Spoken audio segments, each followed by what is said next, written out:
saying this, but we should be concerned, and we really need to make sure that the government realize that we have alternatives, and they are better alternatives, and they need to really think twice about what they are planning currently. It's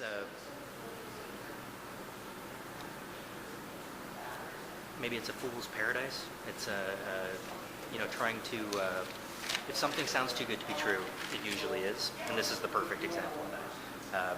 When you hear the claims that are made about these things, they sound too good to be true, and there's a reason for that. It's because they are. Yeah. The next step is expanding our recycling programs and expanding extended producer responsibility legislation.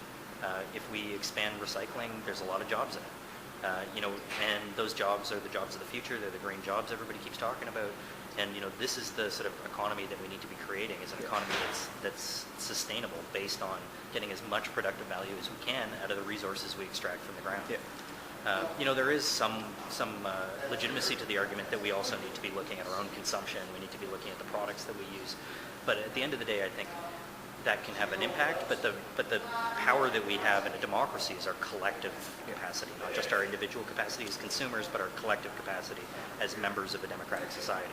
So it's one thing to consume responsibly, but voting with your dollars is one thing. I'm more interested in the collective action we take, and right now we're at a critical juncture, and the most important thing really in this decision-making process will be what the public wants. Yeah. So talking to your friends and neighbors, getting educated about why this is something to be concerned about, and communicating those concerns to people who trust you. It's one thing for me to go and talk to members of the general public. It's another thing for them to hear it from people that they already know and that they already trust. And the more that people are hearing the important messages from people that they know intimately, personally, the better off we're going to be. But the problem is that really what it is speeding up entropy. It's actually the antithesis of doing something that's sustainable. The problem is that the existing system we have is so fundamentally unsustainable that somehow that they can say, well, this would be a step in the right direction, which it isn't. It actually is a step even further in the wrong direction. Yeah. But when you're already so far off base, it's hard to see up from down sometimes, I think. Well, let's start small. Let's start with these great big dumpsters first, and then let's start putting it there. Why put the horse before the cart, or the cart before the horse? I think it's ridiculous. I think let's start getting these bins going, and then they can start thinking about that. But I think it's like I said. I think there should be these bins and these recycling places, and I think it's just them spending more money and trying to look like big wigs on the big greenery trail, for the rest of the world. And if we absolutely have to incinerate, and I will accept that eventually there may be conditions under which we have to incinerate, you don't do it in a restricted air shed. You've got to do it somewhere where there's very high ventilation potential all year round, which means high mixing depths and high winds, not in the Fraser Valley. Sure, incinerators are in fact the worst option we have at the moment because of the restricted nature of the lower Fraser Valley airshed.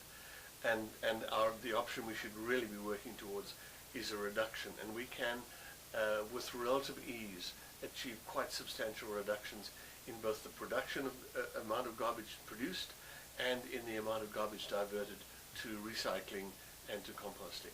Relatively easy things to achieve, and it will require, of course, as I said, public acceptance, legislative leadership, and technological help.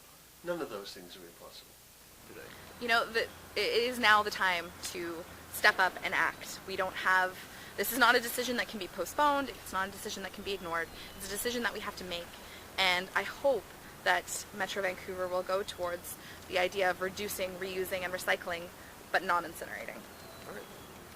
Perfect. Well, the most important thing that anybody can do immediately is contact the people who work for, the elected representatives in Metro Vancouver and the provincial minister of the environment, and say, I don't want waste incineration in BC. I don't want waste incineration in my area. I don't think this is the right direction. I want you to look at how to get to zero waste.